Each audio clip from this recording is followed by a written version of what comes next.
الرجیم بسم اللہ الرحمن الرحیم وبہ نستعین وہو خیر معین۔ عرق جناب از حرام، اس سے جو لباس تر ہو جائے نماز پڑھنے کی اجازت ہے یا نہیں؟ وہ لباس نجس مانا جائے گا یا نہیں؟ اس سلسلے میں 3 احادیث نقل کی۔ پہلی علامہ مجلسی کی روایت علی ابن مہذیار سے، دوسری روایت ادریس ابن داود کی، اور تیسری روایت فقہ رضوی کی، جس میں ابو الحسن علیہ السلام سے سوال کیا گیا، اور ابو الحسن سے ظاہراً اس وقت جو بیان کیا تھا اس کی اصلاح فرما لیں کہ اس سے جو مراد امام عسکری علیہ السلام لیا گیا ہے۔ ہاں نہیں، وہ تبدیل کر دیا، اسی کی اصلاح کرنا ہے کہ امام عسکری علیہ السلام لیا گیا ہے۔ یہاں پر فرماتے ہیں کہ پہلی 2 روایت، ہاں وہ جو ہے 3 اماموں کے نام امام ابو الحسن ہے نا، اس لیے اس کو بھی شامل ہے۔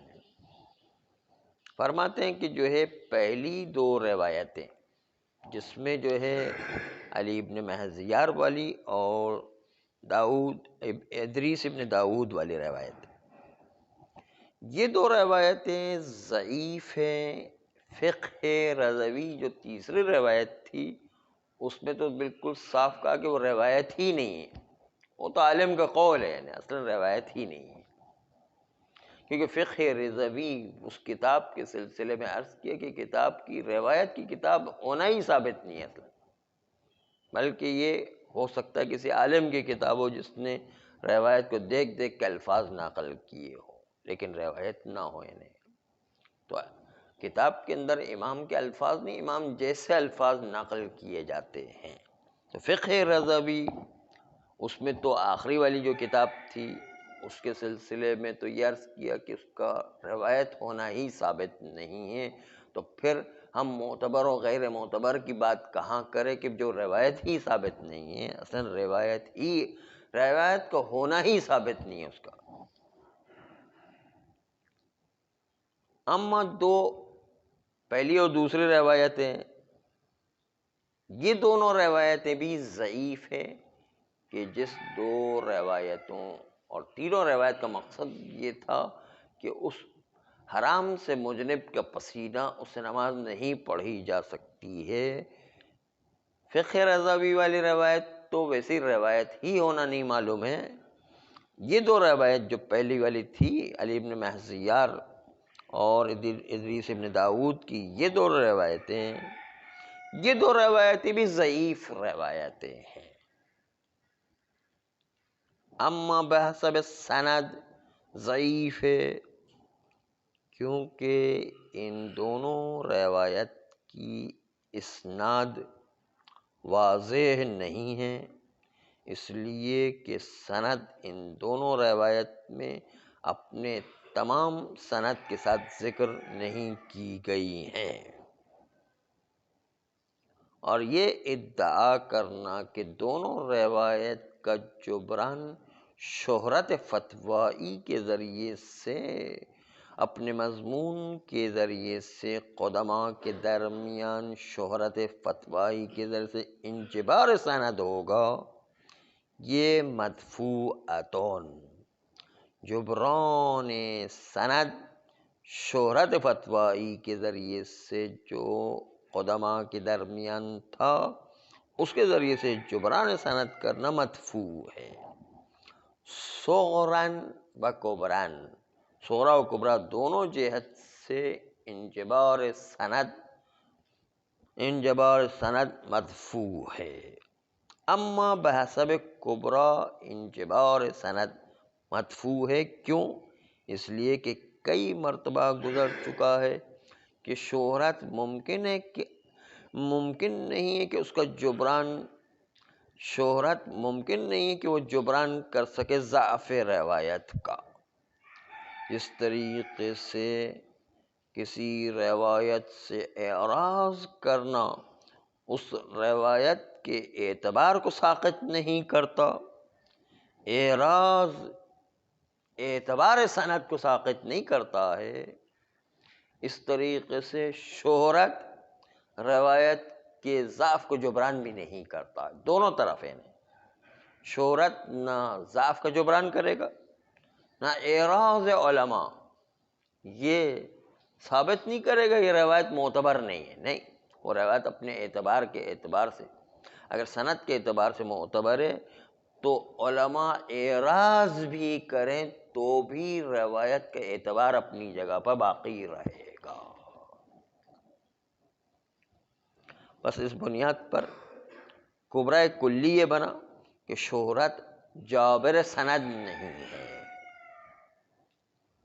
اما بحسب الصغرا، اس لیے کہ ہم علامہ حلی سے، ابن ادریس حلی سے نقل کر چکے، جو اعلام محققین میں سے ہیں، کہ جنہوں نے یہ کہا ہے کہ جو لوگ بھی نجاست عرق جنوب از حرام کے قائل ہیں، وہ بالآخرہ اپنی بعد کی کتابوں میں وہ پھر طہارت کی طرف پلٹ جاتے ہیں اور آخر میں آ کے طہارت کا فتویٰ دیتے ہیں۔ شروع میں نجاست کا فتویٰ جنہوں نے دیا بھی ہے تو بالآخرہ وہ طہارت کی طرف آ جاتے ہیں۔ اس لیے ایک ایک فرد جو نجاست والے ہیں صغرا کے اعتبار سے، وہ فرد بھی طہارت کی طرف پلٹ جاتے ہیں۔ پس مشہور طہارت عرق جنوب ہے۔ کس طرح توہم کیا جا سکتا ہے کہ ان لوگوں نے نجاست کے حکم کے اوپر ان دو روایت کی بنیاد پر حکم کیا ہو، جبکہ فتاوی مشہور اگر تسلیم بھی کر لیا جائے کہ نجاست کا فتویٰ تھا تو ہمارے مقام میں نجاست کا فتویٰ فائدہ مند نہیں ہے۔ پہلی بات تو یہ دو روایت ضعیف کے ذریعے سے نجاست کا حکم اس پر کیسے اعتماد کیا جا سکے۔ دوسری بات یہ ہے کہ اگر ہم چلو نجاست کو مشہور مان بھی لیں، اگر اس فرض سلمنا میں اگر مان بھی لیں کہ نجاست وہ مشہور تھی تو ہمارے مقام میں فائدہ مند نہیں ہے، کیونکہ شہرت، جس شہرت کا یہ لوگ ادعا کرتے ہیں کہ جابر سند ہے، یہ شہرت وہ شہرت ہوا کرتی ہے جو نادر کے مقابل میں ہو، نہ وہ شہرت جو ایک اور شہرت کے مقابل میں ہو۔ یہاں پر نجاست کی شہرت اگر تسلیم بھی کر لی جائے تو پھر بھی طہارت کی بھی ایک شہرت موجود ہے، تو جو شہرت نجاست شہرت طہارت کے مقابل میں ہے، یہ نجاست والی شہرت نہیں چلا کرتی ہے کہ جو جابر سند ہو جائے۔ شہرت جو مقابل طہارت والی شہرت کے مقابل میں ہے، اگر ہم نجاست کی شہرت کو تسلیم بھی کر لیں اور اس بات کو تسلیم بھی کر لیں کہ شہرت جبران سند کیا کرتا ہے، تو وہ شہرت ہوا کرتی جو نادر کے مقابل میں ہو، لیکن یہ شہرت وہ شہرت نہیں ہے کہ جو نادر کے مقابل میں، بلکہ اس کے مقابل میں جو طہارت والی شہرت ہے وہ شہرت کے مقابل میں ہے۔ بس اس لیے جو ہے دونوں طرف مشہور موجود ہے، اس لیے یہ شہرت نجاست جبران سند روایت نہیں کرے گا۔ بس سند کے لحاظ سے اول تو یہ دونوں روایت ضعیف ہے کہ جو نجاست کو ثابت کر سکے، اور دوسری بات یہ ہے کہ یہ شہرت جبران سند نہیں کیا کرتا.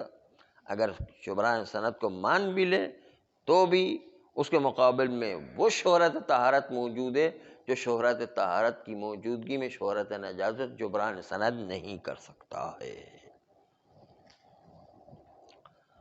اما بحسب دلالت، ان دونوں روایت میں منع کیا گیا ہے کہ نماز نہ پڑھی جائے ایک ایسے لباس میں جس میں عرق جنوب از حرام لگا ہو،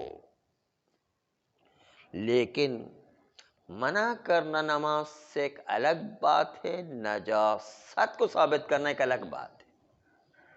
یہ روایت صرف اس کو بیان کر رہی ہے کہ نماز نہ پڑھو، لیکن اس کو بیان نہیں کرے کہ پسینہ نجس ہے. نجس ہونے کو ثابت نہیں کیا گیا ان دونوں روایت کے اندر. بس یہ دونوں روایتیں صرف دلالت کرتی کہ نماز نہ پڑھو اس عرق جنوب از حرام میں، صرف اس پر دلالت کرتی. یہ دونوں روایتیں اس میں کوئی دلالت نہیں کہ وہ کپڑے کی نجاست پر دلالت کرے. بس یہ نجاست کو ثابت کرنا اعم از منع الصلاۃ ہے. بس منع الصلاۃ وہ الگ چیز ہے، نجاست کو ثابت کرنا الگ چیز ہے. نجاست کو ثابت کرنے کے لیے یہ دونوں روایت اس لفظ کو بیان نہیں کر رہے، صرف منع کر رہے کہ نماز نہیں پڑھو.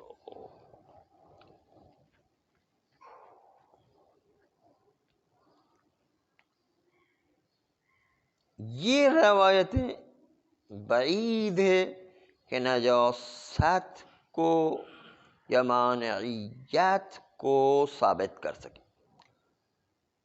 نجاست و مانعیت الصلاۃ دونوں کو ثابت کرنے سے بعید ہے. ایک سوال جو روایت متقدمہ میں کیا گیا عرق از جنب سے، اور سوال اس کے اندر عرق جنوب از حرام سے سوال نہیں کیا گیا، عرق جنوب سے سوال کیا گیا ہے. راوی نے آ کے عرق جنوب کا سوال کیا ہے، عرق جنوب از حرام کا سوال نہیں کیا گیا. بس یہ کشف کرتا ہے کہ نجاست وہ موجود ہی نہیں تھی، مگر یہ کہ امام عسکری علیہ السلام کے زمانے میں یہ تفصیل کھل کر کے امام عسکری علیہ السلام کے زمانے میں آئی ہے. تو یہ بعید لگتا ہے کہ اتنے سلاطین ظالم، اتنے سلاطین فاسق و فاجر ہونے کے باوجود یہ مسئلہ امام عسکری علیہ السلام تک وجود ہی میں نہ آیا ہو، اور یہ مسئلہ پوچھا ہی نہ گیا ہو، اور امام عسکری علیہ السلام کے زمانے میں آ کر کے بات جو ہے کشف ہوئی ہو کہ جنوب از حرام اور غیر جنوب از حرام والے پسینے میں فرق اور تفصیل کے قائل ہو گئے ہوں.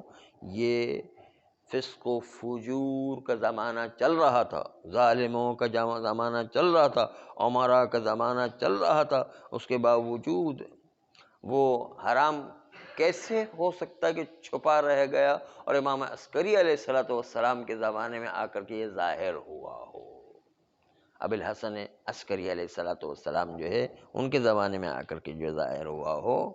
خاص طور پر جنوب از حرام سے مراد حرام عارض بھی لے لیا جائے، جس میں وطی زوجہ ایام حیض کو اور وطی زوجہ نہار شہر رمضان کو بھی شامل کر لیا جائے، تو ایسی صورت میں حرام کا پسینہ یہ تو اتنی وسعت اختیار کر جاتا ہے کہ جس کی وجہ سے جو ہے یہ کیسے ممکن ہے کہ 11ویں امام تک جو ہے یہ مسئلہ چھپا رہا ہو اور پھر ایک دم اچانک سے 11ویں امام کے زمانے میں ظاہر ہوا اور امام کے زمانے میں تفصیل قائم ہو جائے.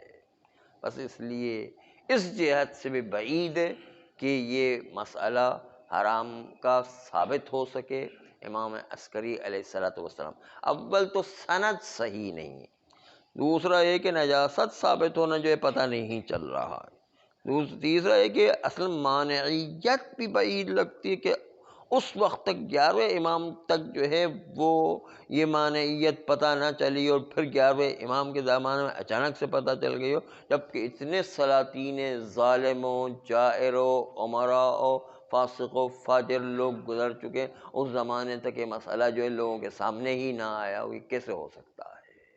بس اس سے بھی پتہ چلتا ہے کہ یہ روایت جو ہے اس میں دلالت کرنے کی طاقت موجود نہیں ہے۔ صلی اللہ علیہ وآلہ